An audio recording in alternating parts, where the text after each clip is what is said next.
ಎಲ್ರಿಗೂ ನಮಸ್ಕಾರ ಗುರು. Royal Challengers Bengaluru ನಮ್ಮ RCB ತಂಡಕ್ಕೆ ಒಬ್ಬ ಕ್ಯಾಪ್ಟನ್ಸಿನ ಹುಡುಕ್ತಾ ಇದ್ದಾರೆ. ಅದ್ರಲ್ಲೂ ಇಂಡಿಯನ್ ಪ್ಲೇಯರ್ಸ್ ನ ಹುಡುಕ್ತಾ ಇದ್ದಾರೆ. ಬಿಕಾಸ್ ವಿರಾಟ್ ಕೊಹ್ಲಿ ಅವರು RCB ತಂಡದಿಂದ ಕ್ಯಾಪ್ಟನ್ಸಿಯಿಂದ ಸ್ಟೆಪ್ ಡೌನ್ ಆದ್ಮೇಲೆ RCBಗೆ ಪಾಫ್ ಬಂದ್ರು. ಅವರು ತಂಡನ ಚೆನ್ನಾಗಿ ಮುನ್ನಡೆಸಿದ್ರು. ಅನ್ಫಾರ್ಚುನೇಟ್ಲಿ ನಾವು ಕಪ್ನ ಗೆಲ್ಲಕ್ ಆಗ್ಲೇ ಇಲ್ಲ. ಬಟ್ 2025ರಲ್ಲಿ ಕಪ್ ನಮ್ದೆ. ಇವಾಗ RCBಗೆ ಕ್ಯಾಪ್ಟನ್ಸಿ ಹುಡುಕ್ತಾ ಇದಾರೆ, ಕ್ಯಾಪ್ಟನ್ ಹುಡುಕ್ತಾ ಇದಾರೆ. ಅದು ಯಂಗ್ ಅಂಡ್ ಎನರ್ಜೆಟಿಕ್ ಆ ತರ ಒಬ್ಬ ಕ್ಯಾಪ್ಟನ್ ಬೇಕಾಗಿದೆ RCB ತಂಡಕ್ಕೆ. ಅದು ಇಂಡಿಯನ್ ಪ್ಲೇಯರ್ ಬೇಕಾಗಿದೆ ಅಂತಾನೆ ಹೇಳ್ಬೋದು. ಏನಕ್ಕೆ ನಾವು ಫಾರಿನ್ ಪ್ಲೇಯರ್ಸ್ ಕ್ಯಾಪ್ಟನ್ಸಿನ ಕೊಡೋದು? ನಮ್ಮ ಇಂಡಿಯಾದಲ್ಲಿ ಎಷ್ಟೊಂದು ಜನ ಎಕ್ಸ್ಪೀರಿಯನ್ಸ್ ಇರೋ ಪ್ಲೇಯರ್ಸ್ ಗಳಿದ್ದಾರೆ. ಅದರಲ್ಲಿ RCB ತಂಡಲ್ಲೂ ಕೂಡ ಯಂಗ್ ಪ್ಲೇಯರ್ಸ್ ಗಳು ಇದ್ದಾರೆ, ಮತ್ತೆ ಎಕ್ಸ್ಪೀರಿಯನ್ಸ್ ಇರೋ ಪ್ಲೇಯರ್ಸ್ ಕೂಡ ಇದ್ದಾರೆ, ಕ್ಯಾಪ್ಡ್ ಪ್ಲೇಯರ್ಸ್ ಇದ್ದಾರೆ, ಅನ್ಕ್ಯಾಪ್ಡ್ ಪ್ಲೇಯರ್ಸ್ ಕೂಡ ಇದ್ದಾರೆ. ಬಟ್ ಯಾವಾಗ್ಲೂ ಕ್ಯಾಪ್ಟನ್ಸಿ ಕೊಡ್ಬೇಕಾದ್ರೆ ಕ್ಯಾಪ್ಡ್ ಪ್ಲೇಯರ್ಸ್ಗೆ ಮಾತ್ರ ಕೊಡೋದು. ಕಾದು ನೋಡೋದ ಏನಾಗುತ್ತೆ ಅಂತ, ಯಾರು ಕ್ಯಾಪ್ಟನ್ಸಿ ಕೊಡ್ತಾರೆ ಅಂತ. ಬಟ್ ಇವಾಗ ಎಲ್ಲಾ ಕಡೆ ಒಂದು ವಿಷಯ ಫುಲ್ ವೈರಲ್ ಆಗ್ತಾ ಇರೋದು, RCBಗೆ ಕ್ಯಾಪ್ಟನ್ ಯಾರು ಅಂತ ಹೇಳಿದ್ರೆ ರಜತ್ ಪಟ್ಟಿದಾರ್ ಅಂತ ಕೂಡ ಎಲ್ಲರೂ ಹೇಳ್ತಾ ಇದಾರೆ. ಬಿಕಾಸ್ ಈ ಒಂದು ವರ್ಷ 2024ಅಲ್ಲಿ ಸೈಯದ್ ಮುಸ್ತಕ್ ಅಲಿ ಟ್ರೋಫಿಯಲ್ಲಿ ರಜತ್ ಪಟ್ಟಿದಾರ್ ಅವರು ಕ್ಯಾಪ್ಟನ್ಸಿನ ತಗೊಂಡು ಆಫ್ಟರ್ 13 ಇಯರ್ಸ್ ಆದ್ಮೇಲೆ ಮಧ್ಯಪ್ರದೇಶ ತಂಡ ಫೈನಲ್ಸ್ ಬಂದಿದ್ದು. ಓಕೆನಾ, ಅದಕ್ಕೋಸ್ಕರ ಇವರು ಅದು ಕ್ಯಾಪ್ಟನ್ಸಿಯಲ್ಲೂ ಇವರು ರನ್ಸ್ ಹೊಡೆದು ಒಳ್ಳೆ ಪರ್ಫಾರ್ಮೆನ್ಸ್ ತೋರಿಸಿದ್ದಾರೆ ಅಂತ ಹೇಳಿದ್ರೆ ಇವ್ರಿಗೆ ಕ್ಯಾಪ್ಟನ್ಸಿ ಮಾಡೋಕೆ ದಮ್ ಇದೆ. ರಜತ್ ಪಟ್ಟಿದಾರ್ RCBಗೆ ಬಂದಿದ್ದು ರೀಪ್ಲೇಸ್ಮೆಂಟ್ ಆಗಿ. ಅದು ನಮ್ಮ ಕನ್ನಡಿಗ ಲವನಿತ್ ಸಿಸೋಡಿಯಾ ಅವ್ರಿಗೆ ಇಂಜುರಿ ಆಯ್ತಂತ ಹೇಳಿ ಇವ್ರನ್ನ ಕರ್ಕೊಂಡು ಬಂದ್ರು. ಬಟ್ ಆ ಒಂದು ವರ್ಷ ಆಕ್ಷನ್ ಅಲ್ಲಿ ಇವರು ಬಿಡ್ ಆಗಿರಲಿಲ್ಲ.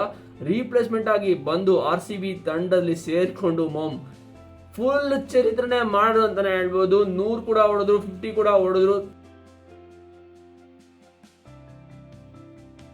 ಬಟ್ ಅದಾದ್ಮೇಲೆ RCBಯಲ್ಲಿ ಕಾಯಂ ಸ್ಥಾನ ಉಳಿಸ್ಕೋಬಿಟ್ರು. ಇವಾಗ RCBಗೆ ಕ್ಯಾಪ್ಟನ್ಸಿ ಮಾಡೋಕ್ ಕೂಡ ಹೊರಡ್ತಾರೆ ಅಂತಾನೆ ಹೇಳ್ಬೋದು. ಬಟ್ ಗೊತ್ತಿಲ್ಲ 2025ರಲ್ಲಿ ಯಾರನ್ನ ಕ್ಯಾಪ್ಟನ್ ಮಾಡ್ತಾರೆ RCB ತಂಡಕ್ಕೆ ಅಂತ. ಬಟ್ ಇವರು ಈ ಒಂದು ರೀಸೆಂಟ್ ಗೇಮ್ ನ ನೋಡಿದ್ರೆ ಈ ಒಂದು ವರ್ಷದಲ್ಲಿ ಎಲ್ಲಾ ಕಡೆ ರನ್ ಕೂಡ ಹೊಡಿತಾರೆ. ಸೈಯದ್ ಮುಸ್ತಕ್ ಅಲಿಯಲ್ಲಂತೂ ಚೆಚ್ಚಿದ್ದಾರೆ ಅಂತಾನೆ ಹೇಳ್ಬೋದು ರನ್ಸು. ಕ್ಯಾಪ್ಟನ್ ಆಗಿ ಇಟ್ಕೊಂಡು ಆ ಒಂದು ಪ್ರೆಷರ್ ಅಲ್ಲಿ ಟಾಪ್ ಆರ್ಡರ್ ಬ್ಯಾಟ್ಸ್ಮನ್ ಆಗಿ ಆಡಿ ರನ್ಸ್ ಹೊಡೆದು ಅದು ಹೈಯೆಸ್ಟ್ ರನ್ ಗೆಟರ್ ಆಗಿದ್ದಾರೆ ಗುರು.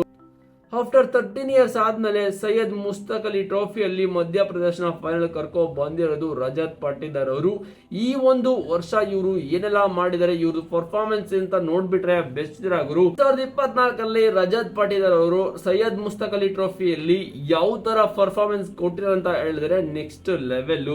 428 ರನ್ ಹೊಡೆದಿದ್ದಾರೆ, ಮತ್ತೆ 5 ಹಾಫ್ ಸೆಂಚುರಿ ಹೊಡೆದಿದ್ದಾರೆ. ಫೈನಲ್ ಅಲ್ಲೂ ಮುಂಬೈ ವಿರುದ್ಧ 80+ ರನ್ ಕೂಡ ಹೊಡಿತಾರೆ, 80+ ರನ್ ಕೂಡ ಹೊಡಿತಾರೆ. ಅದು ಅಂಡರ್ ಪ್ರೆಷರ್ ಅಲ್ಲಿ ಟೀಮ್ ಕೂಡ ಆ ಒಂದು ಸಿಚುವೇಶನ್ ಅಲ್ಲಿ ರನ್ಸ್ ಕೂಡ ಇರ್ಲಿಲ್ಲ ಮಧ್ಯಪ್ರದೇಶಲ್ಲಿ. ಬಟ್ ರನ್ ಬಂದು ಸಕ್ಕದಾಗಿ ಒಂದು ಟಾರ್ಗೆಟ್ ನ ಸೆಟ್ ಮಾಡ್ತಾರೆ. ಬಟ್ ಮಧ್ಯಪ್ರದೇಶ ಸೈಯದ್ ಮುಸ್ತಕ್ ಅಲಿ ಟ್ರೋಫಿಯಲ್ಲಿ ಸೋಲ್ತಾರೆ. ರಜತ್ ಪಟ್ಟಿದಾರ್ ಅವರು ಕ್ಯಾಪ್ಟನ್ಸಿ ಇಟ್ಕೊಂಡು ರನ್ಸ್ ಹೊಡಿದಾರೆ ಅಂತ ಹೇಳಿದ್ರೆ ಆ ಒಂದು ಪ್ರೆಷರ್ ನ ಹ್ಯಾಂಡಲ್ ಮಾಡಕ್ಕೆ ಇವ್ರ ಹತ್ರ ದಮ್ ಇದೆ ಅಂತ ಅರ್ಥ ಆಯ್ತು.